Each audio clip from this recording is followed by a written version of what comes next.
नमः संस्कृताय मित्राणि, सर्वेभ्यो नमो नमः। आप सभी का स्वागत है। आज के इस व्याख्यान में हम लोग दुर्गा सप्तशती का अध्ययन करते हुए 6 अध्यायों का क्रमशः शब्दार्थ पूर्वक अध्ययन कर लिया था, अर्थ सहित। अब हम 7वें अध्याय को आज प्रारंभ करते हैं और जहां तक हो पाएगा किया जाएगा। तो अथ सप्तमोऽध्यायः। अब 7वें अध्याय का प्रारंभ करते हैं। आपको 6ठ अध्याय की जो बात थी, क्या वो याद है? उसमें क्या हुआ था? धूम्रलोचन को देवी ने हुंकार मात्र से स्वाहा कर दिया था, भस्म कर दिया था, है ना।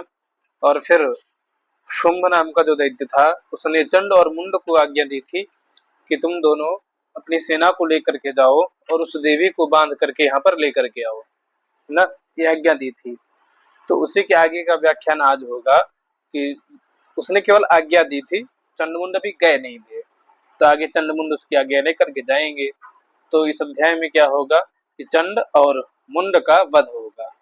ठीक है, तो आइए चंड और मुंड के इस वध स्वरूपी अध्याय को हम लोग प्रारंभ करते हैं, जिसमें सबसे पहले है ध्यान। तो आइए देवी का ध्यान करते हैं।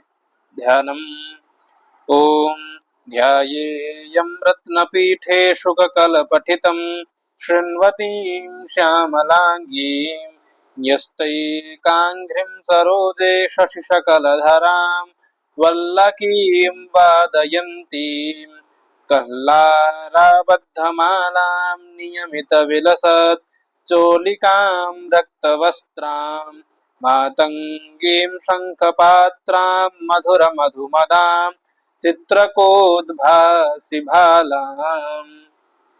अब इसमें 1 2 3 4 5 6 7 8 9 10 11 12 13 14 15 16 17 18 19 20 और 21 यानी सगधरा छंद है। ठीक है, 21 अक्षर अर्थात इस श्लोक में सृगधरा छंद है, सृगधरा। ठीक है, अब आइए इसके अर्थ को देखते हैं। तो आगे कहते हैं इस अर्थ में कि मातंगीं ध्यायेयम्, अर्थात मातंगी देवी को, मातंगी नाम की देवी है, उनको ध्यायेयम्। ध्यायेयम् शब्द है, ध्येय चिंतायम् धातु है, उसके विधिलिंग लकार में उत्तम पुरुष के एक वचन में ध्यायेयम् बनेगा। तो यदि उत्तम पुरुष की क्रिया है तो कर्ता कौन होगा? अहम। ठीक है, तो अहम मातंगीं ध्यायेयम्, मैं मातंगी को ध्यायेयम् ध्यान करता हूँ, मातंगी देवी का ध्यान करता हूँ। ठीक है, उसके बाद अब ये मातंगी है कौन? तो मातंगी शब्द का अर्थ होता है मतंग मुने अपत्यम स्त्री, अर्थात एक मतंग नाम के ऋषि थे।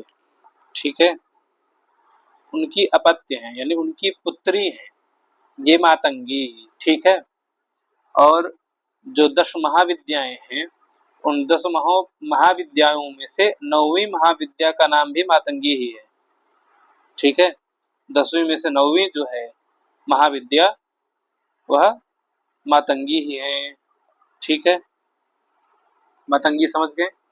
चलिए अब इसके आगे की बातें देखते हैं। आगे कहे कि रत्न पीठे, रत्न माने रत्नमय, पीठ माने सिंहासन पर, रत्नमय पीठ माने पीठ सिंहासन पर बैठती है। ठीक है, और पठितम यानी पढ़ते हुए, क्या पढ़ते हुए? तो शुक के, यानी शुक जो है वह पढ़ रहा है ना, यानी पढ़ते हुए शुक यानी तोता, शुक माने तोता। तो शुक के कल माने शब्दों को, कलरव करते हैं ना पक्षी, कलरव माने बोलना, ध्वनि निकालना ना, तो शब्द सुनना। तो शुक माने तोते के, कल माने शब्दों को, सुन रही, शृण्वती सुनती हुई, यानी पढ़ते हुए तोते के शब्दों को, शृण्वती सुनती हुई, क्षत्रिय प्रत्यय। ठीक है, शृण्वती तथा सुनती हुई। ठीक है, और रत्न पीठे, रत्न के पीठ पर वह बैठी हैं। ठीक, उसके बाद आगे कहे श्यामल अंगी ना, जो उनका अंगी है, अंगी और अंग दो चीजें हैं। अंग क्या है? तो हमारे हाथ है, पैर है, नाक है, कान है, मुख है, ये हमारे अंग है। और ये सारे अंग जहां पर स्थित हैं वह है अंगी। अंगी माने पूरा शरीर आपका, ठीक है। अंगी माने पूरा शरीर। तो उस पूरे शरीर का जो रंग है, वर्ण है, वह कैसा है? तो कहे कि श्यामल। श्यामल माने थोड़ा श्याम वर्ण का है ना, सावला जिसको कहते हैं, ठीक है। तो सावले वर्ण का उनका अंगी है। अंगी माने शरीर है। उनके शरीर की शोभा कैसी है? श्यामल है, थोड़ी सी सांवली है, ठीक। उसके बाद एक अंग्रिम न्यस्त, यहाँ पर न्यस्तई का अंग्रिम, तो यहाँ पर न्यस्त करेंगे अलग और एक करेंगे अलग और एक से अंग्रिम, ठीक। अंग्री, तो यहाँ पर न्यस्त और एक में वृद्धि संधि हुई है और यहाँ एक और अंग्री में दीर्घ संधि हो गई, ठीक। तो एक अंग्री, एक माने एक, अंग्री माने होता है पैर, अंग्री माने पैर। तो एक पैर को न्यस्त किया है, रखा है। न्यस्त माने रखना। कहाँ पर रखा है?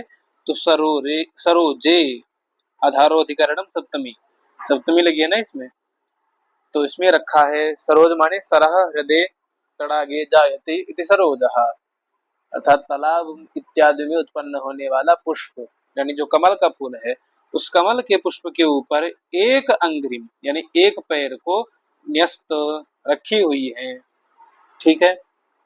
उसके बाद शशि शकल धाराम, शकल माने आधा और शशि माने चंद्रमा को धाराम माने धारण करती है अपने मस्तक पर, अपने मुकुट पर, ठीक है।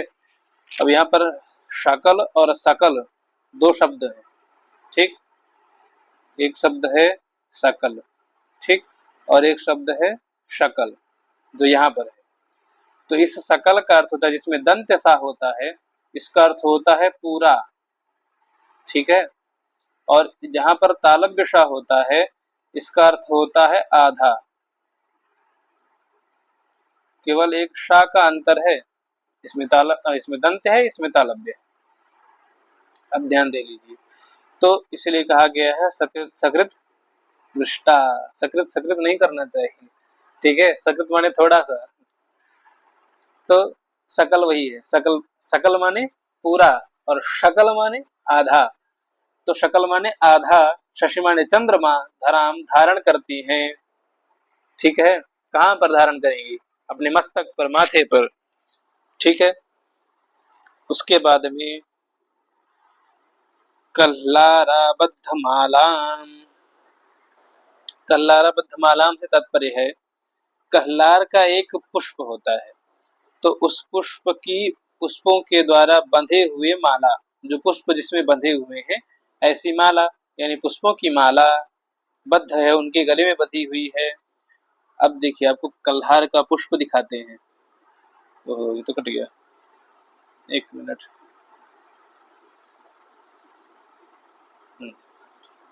अब आपको कल्हार का पुष्प दिखाते हैं। यहाँ से यदि हम ये शॉर्टकट ऑन करें, हम यहाँ पे जाएंगे, ठीक है। अब यहाँ पर हम सर्च कर लेते हैं एक बार, ये हो गया पूर्ण स्क्रीन में। इसको अगर हम कट किए, ये रहा, ये देखिए, ये दिख रहा है आपको, ये पुष्प, ये है ना, इसको ही कल्हार कहते हैं, ठीक है। ये कौन सा पुष्प है? कल्हार का, ठीक। देख लिया आप लोगों ने। आइए अब पुनः अपने पीडीएफ पर वापस आते हैं। तो हमने कल्हार का पुष्प देखा। अब उसके बाद इस पुष्प से बनी हुई माला को देवी धारण करती हैं, ठीक है। समझ में आए? ठीक। अब आगे कहे कि वल्लकीम वादयंतीम, वल्लकी, वल्लकी किसे कहते हैं? वल्लकी नाम की वीणा होती है। वल्लकी नाम की वीणा को वादयंतीम बजाते हुए, ठीक है। तो क्या करते हुए देवी, वल्लकीम वीणाम वादयंती।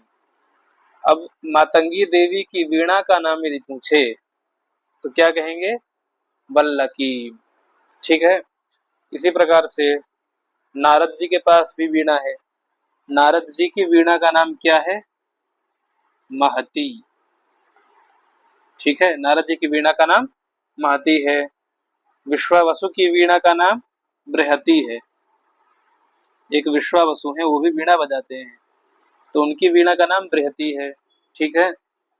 और एक कलावती देवी है, उनकी वीणा का नाम है तुम्बुर। ठीक। और महती नारद जी की है ही। और सरस्वती जी की कौन सी वीणा है, तो सरस्वती जी की कच्छपी नाम की वीणा है। कौन सी वीणा है, कच्छपी। ठीक है। कोई पूछे सरस्वती जी जो वीणा धारण करती हैं उस वीणा का नाम क्या है, तो कच्छपी। ठीक। कलावती देवी की वीणा का नाम तुम्बुर, और नारद जी की वीणा का नाम महती, और विश्वावसु, भगवान विश्वावसु जो है, रुद्र को भी शायद कहा जाता है, वो जो वीणा बजाते हैं उसका नाम है बृहति। ठीक है। और ये जो मातंगी देवी हैं, इनकी वीणा का नाम क्या है, वल्लकी।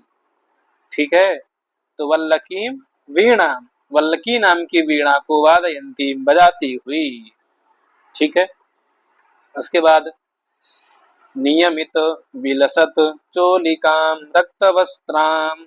नियमित अर्थात नियमित की गई है जिनके शरीर पर ना, यानी बांधी गई हुई है, ऐसी चोलिकाम विलसत। चोली, चोली सुने ना, घाघरा और चोली। ठीक है। तो देवी जो है चोलिकाम विलसत, देवी के शरीर पर चोलिका विलसत यानी सुशोभित हो रही है, और जो नियमित की गई है, बांधी गई है। ठीक। और रक्त वस्त्राम, नीचे जो अधिक अधो वस्त्र पहना है देवी ने, वह भी रक्त वर्ण का है। रक्त वस्त्राम जो घाघरा पहना है देवी ने, अथवा जो साड़ी पहनी है, तो वह कैसा है, तो रक्त है, यानी लाल वर्ण का है। तो चोली भी लाल वर्ण की होगी। तो रक्त चोलिका विलसत, सुशोभित हो रही है, और रक्त वस्त्र भी सुशोभित हो रहा है। ठीक है। इसके आगे कहे कि शंख पात्राम, शंख रूपी पात्र को हाथ में धारण किए हुए हैं। ठीक है। शंखमय पात्र को, शंख रूपी नहीं, शंख की तरह ही कोई पात्र है, शंखमय पात्र को धारण किए हुए हैं देवी। और क्या कहे कि मधुर मधु मदाम, मधुर मधु के मद से उनका मुख युक्त लग रहा है। उनका जो मुख है वह कैसा लग रहा है, उनका बदन, जैसे उन्होंने मधुर मधु का पान कर लिया है, उससे वह मद हो गई है ना, मद में आ गई है। ऐसा उनका प्रभाव जान पड़ रहा है, उस मधुर मधु का प्रभाव देवी पर जान पड़ रहा है हल्का हल्का, कि देवी ने मधु पी रखी है। ठीक है। और क्या कहे कि चित्रक उद्भासी भालाम, चित्रक उद्भासी, यहाँ पर गुण संधि प्राप्त है। ठीक है। भालाम अर्थात माथे पर, भालाम माने भाला नहीं जो फेंक के मारते हैं, वो नहीं है। भालाम माने माथे पर। चित्रक, चित्रक कहते हैं माथ बिंदी होती है ना, जो स्त्रियां लगाती हैं अपने माथे पर। तो भालाम यानी मस्तक पर, चित्रक माने माथ बिंदी, उद्भासी सुशोभित तो हो रही है। ठीक है। आइए देवी का पुनः पूरा रूप चिंतन कीजिए। मैं बोलता जा रहा हूं, आप लोग चिंतन कीजिए कैसा रूप है देवी का, कि देवी ने क्या किया है कि नियमित विलसत चोलिकाम रक्त वस्त्राम, उन्होंने वस्त्र कैसे पहने हैं, तो जिनके शरीर पर चोलिकाम विलसत, चोली जो है वह सुशोभित हो रही है, जिसको नियमित किया गया है, बांधा गया है। और अधो वस्त्र में देवी ने रक्त वस्त्राम, लाल वर्ण के वस्त्रों को धारण किया है। ठीक है। और भाला यानी माथे पर उनके चित्रक यानी माथ बिंदी उद्भासी सुशोभित हो रही है। ठीक है। और हाथ में उन्होंने शंख रूपी पात्र, शंखमय कोई पात्र लिया है। और उनका मुख कैसा लग रहा है, जैसा वो मधुर मधु के पान से वह मदमस्त हो गई हैं। ठीक है। और उनके शरीर का वर्ण कैसा है, वह है श्यामल अंगी। श्यामल माने हल्का सांवले वर्ण का उनका अंगी है, अंगी माने शरीर, अंगी और अंग बताया अभी ना, तो उनका अंगी कैसा है, श्यामल वर्ण का, श्यामल अर्थात हल्के सांवले कलर का, ठीक है। और उनके गले पर कल्हार आबद्ध माला, कल्हार के फूलों की आबद्ध माला, कल्हार के फूल जो है मैंने भी दिखाए ना, उनके उन फूलों की आबद्ध माला पड़ी है। और एक अंग्रिम, एक पैर को सरोदे यानी कि कमल पर न्यस्त रखी हुई हैं। और माथे पर जो मुकुट है उसमें शकल शशि धराम, शकल माने आधे, शशि माने चंद्रमा को, धराम धारण की हुई हैं। और वल्लकीम वादयंतीम, वल्लकीम माने वल्लकी नाम की वीणा को, वादयंतीम बजाते हुए। और शुककल पठितम, पठितम पढ़ते हुए, शुक माने तोते के, कल माने शब्दों को, शृण्वतीम सुनते हुए, रत्न पीठे सोने रत्न इत्यादि से जटित, पीठ माने सिंहासन पर बैठी हैं। ऐसी मातंगीम अहम ध्यायेयम, ऐसी मातंगी देवी को मैं ध्यायेयम ध्यान करता हूँ, ठीक है। ऐसी मातंगी देवी का मैं ध्यान करता हूँ, ठीक है। समझ गए एक एक शब्द। चलिए आगे चलते हैं। ऋषिरुवाच, अब यहाँ से अध्याय प्रारंभ होता है। बाकी ऋषि जी कहना प्रारंभ करने के आगे क्या हुआ, आज्ञा तो ले ली, यानी उसने कह दिया, इसके बाद क्या हुआ। तो ऋषिरुवाच, अब ऋषि जी पुनः बोले कि आज्ञप्तास्ते ततो दैत्याः चंडमुंड पुरोगमाः चतुरंग बलोपेता ययुरभ्युद्यतायुधाः। अब यहाँ पर कह रहे हैं ऋषि की ततः यानी उसके बाद, आज्ञप्ताः ते, आज्ञप्ताः माने आज्ञा दिए गए हुए, ते माने वे, दैत्याः दैत्य लोग, जिनमें चंड और मुंड पुरोगम थे, चंड और मुंड, पुरो माने आगे आगे, गमाह माने जाने वाले थे, ठीक है। आज्ञा, आज्ञप्ताः आज्ञा दिए हुए, वे दैत्य जिनमें चंड और मुंड पुरोगम थे यानी आगे आगे चल रहे थे, ऐसे चंड और मुंड, चतुरंग बलोपेता, चतुरंगिणी बल माने सेना से, उपेता माने युक्त होकर के या साथ लेकर के, चतुरंगिणी सेना को साथ में लेकर के। और वह सेना कैसी है, ययुहु जिन चतुरंगिणी सेना के द्वारा क्या किया गया है, आयुधाः उनके जो आयुध हैं, जो शस्त्र इत्यादि लिए हैं वो न, अभ्युद्यता ययुहु, अभ्युद्यता माने ऊपर की ओर, अभि माने ऊपर की ओर, उद्यता माने उठाए हुए, ययुहु है। और ययु शब्द का एक और अर्थ है, ययु माने इणगतौ धातु शब्द का रूप है, इणगतौ धातु का रूप है, तो ययु माने गए, ठीक है। आयुधा अभ्युद्यता, आयुधों को अभि माने ऊपर की ओर, उद्यता माने उठाए हुए, और चतुरंगिणी सेना से युक्त होकर के वो दैत्य जिनमें चंड और मुंड पुरोगम है, आगे आगे चलने वाले हैं, वो ययुहु वो गए, ठीक है, चल दिए। अब कहाँ के लिए चले, तो यहाँ आगे कहे कि ददृशुस्ते ततो देवीं ईषद्धासां व्यवस्थितां सिंहस्योपरि शैलेन्द्र श्रृंगे महति कांचने। अब जब वहां से वो लोग चल दिए, तो ततः माने कि फिर, शैलेंद्र, शैल कहते हैं पर्वतों को, और शैलेंद्र किसको कहेंगे, पर्वतों का राजा। पर्वतों का राजा कौन है, हिमालय जी है ना, ठीक है। तो पर्वतों के राजा गिरिराज हिमालय के, कांचने श्रृंगे, कांचन यानी सुवर्णमय, कांचन माने स्वर्ण होता है ना, सोना जिसको कहते हैं, सोने वाला, यानी कि खा पी करके जो सो जाते हैं वाला सोना नहीं, आभूषणों वाला सोना। तो स्वर्ण यानी कांचन के समान जिसका श्रृंग है, श्रृंग माने शिखर,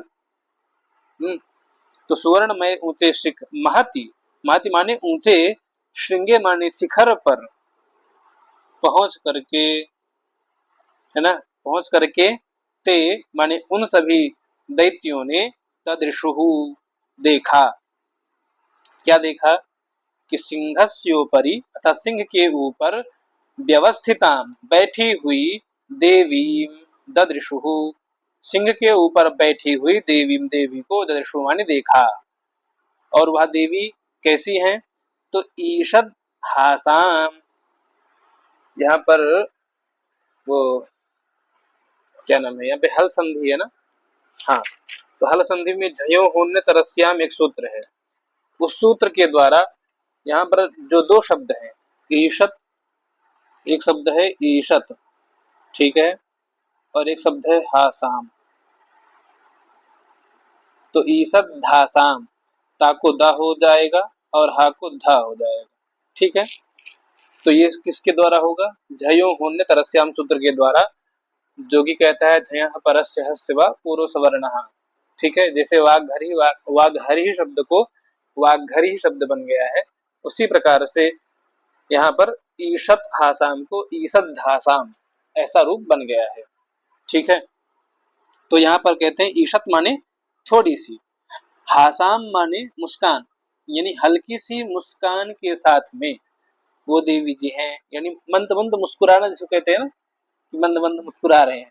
तो ईशत माने वह हल्का सा यानी मंद मंद, हासाम माने हास करना, हंसना, मुस्कुराना, ठीक है। तो वह देवी कैसी हैं? ईशत हासाम, यानी हल्की मंद मुस्कान से युक्त वह देवी वहां पर उन लोगों ने ददृशु देखा, ठीक है।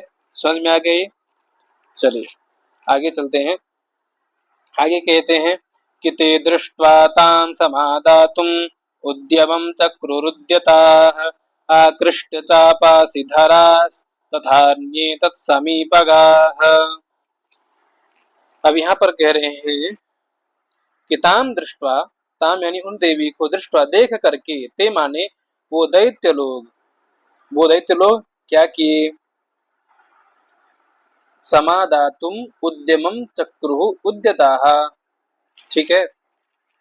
समादातुम, समाधान करना माने, दातुम माने देना नहीं, समादातुम माने सम उपसर्ग लग गया, तो इसका अर्थ हो गया पकड़ने के लिए, तत्परता से पकड़ने के लिए। उद्यमम चक्रुः, उद्यम यानी उद्योग करने लगे, प्रयास, चक्रुः माने करने लगे।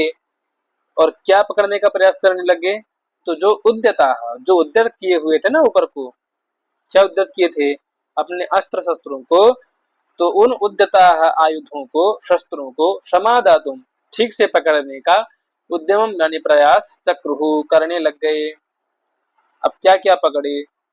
तो कहा कि आकृष्ट चाप, ना, किसी ने तो चाप यानी धनुष को आकृष्ट माने खींच लिया है, यानी उसकी प्रत्यंचा पकड़ करके खींच करके तैयार हो गया है ना।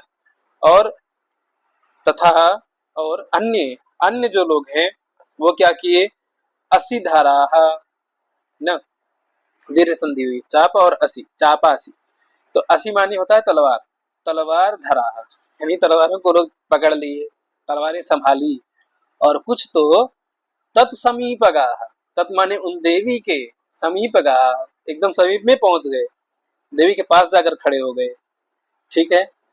तब ततः कोपम चकारोच्चैः अंबिका तानरीन् प्रति कोपेन चास्या वदनम मशीवर्णमभूत् तदा। अब कहे यहाँ पर कि ततः अर्थात उसके बाद जो है, अंबिका, अंबिका देवी ने क्या किया?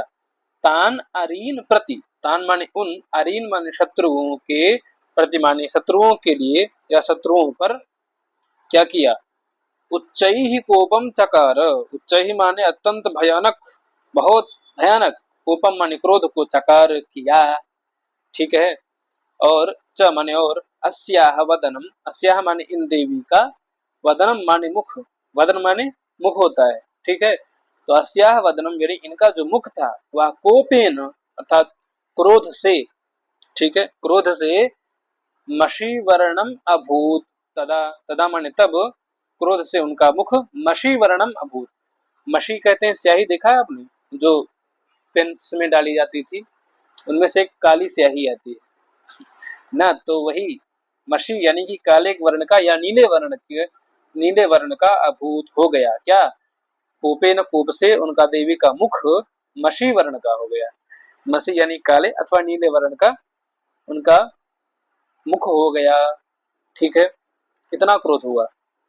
उसके बाद भ्रुकुटी कुटिला तस्याह ललाट फलका द्रुतम, यहाँ पर विसर्ग था उसका लोप हो गया है। ठीक है, काली कराल वदना विनिष्क्रांता सिपाशिनी। अब कहेगी जब क्रोध आया तो क्रोध से क्या हुआ कि तस्याह उन देवी का भ्रुकुटी कुटिलाहा, भ्रुकुटी होता है जो भौहें होती है ना, आंखों के जस्ट ऊपर भौहें होती हैं, तो भौहें कुटिल हो गई। कुटिल माने टेढ़ा होना। ठीक है, तो उनकी भौहें कैसी हो गई, कुटिल हो गई, एकदम टेढ़ी हो गई। और वहां से और उनका क्या हुआ कि ललाट फलका द्रुतम, उनका जो ललाट था, जो मस्तक था, वह द्रुतम मानी बहुत शीघ्रता से फलकात फड़क रहा था। फड़फड़ाता है ना, जैसे कभी कोई किसी की आंख फड़फड़ाती है, वैसे ही देवी का ललाट फड़फड़ा रहा था, फलकात फलक रहा था ना। बहुत ही द्रुतम यानी बहुत शीघ्रता से फलकात फड़फड़ा रहा था ना, यानी कि एकदम वो हो रहा था, फड़फड़ाना हो रहा था, उनका मस्तक ही फड़फड़ा रहा था देवी का।